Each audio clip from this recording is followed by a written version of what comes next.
চিতার প্রোফাইল আমি সার্চ করতেছি, যখন আমি দেখতেছি 1-2 ঘন্টা আগে অনলাইনে। ভাই আমি 3 দিন আগে ওর সাথে কথা বলছি। হ্যাঁ, আমি কোনোভাবে মানে আমি নিউজটা শোনার পর থেকে ভুলতেই পারতেছি না যে ওর লাস্ট কথাটা, যে ভাই আমি ইন্ডিয়া যাব, অপারেশন করব, ভাই দোয়া করেন আমি একটু সুস্থ হয়ে ফিরে আসতে পারি। জান আমি ওরে বললাম যে তুই যা, সমস্যা নেই, আমরা আসি, তো টাকা পয়সা নিয়ে চিন্তা করিস না, লাগলে আমি আসি, লাগলে ইউটিউবাররা সবাই আছে, লাগলে ফ্রি ফায়ার কমিউনিটি আছে।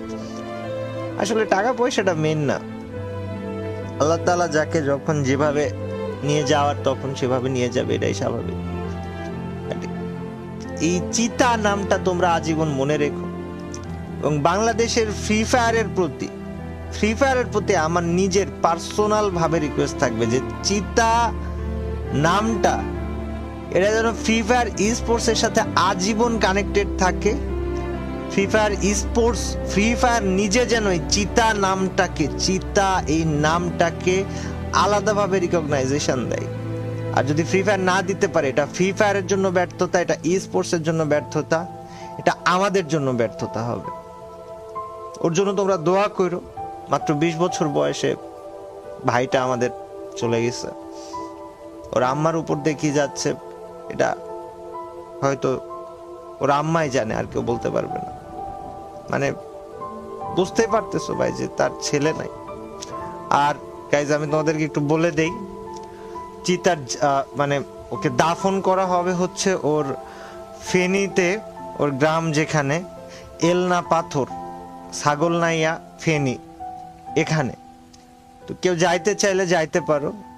আজকে সম্ভবত বাদ এশা ওর জানাজা অনুষ্ঠিত হবে এলনা পাথর, ছাগলনাইয়া, ফেনীতে।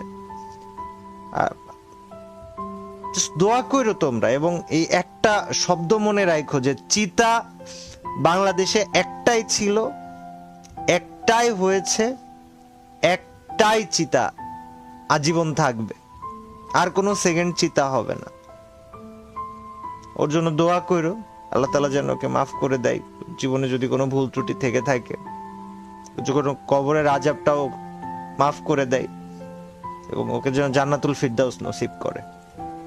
তোমরা চিতা নামটাকে ফ্রি ফায়ারের স্পোর্টস এর ইতিহাসে আজীবন বাঁচায় রাখবা। তোমরা এই দায়িত্ব আমি নিচ্ছি, তোমাদেরকে দিচ্ছি, এবং ফ্রি ফায়ার যেন চিতাকে আলাদাভাবে রিকগনাইজেশন দেয়, যেন আজীবন স্পোর্টস এর সাথে জেবি চিতা এই নামটা লেগে থাকে। আল্লাহ হাফেজ সবাই।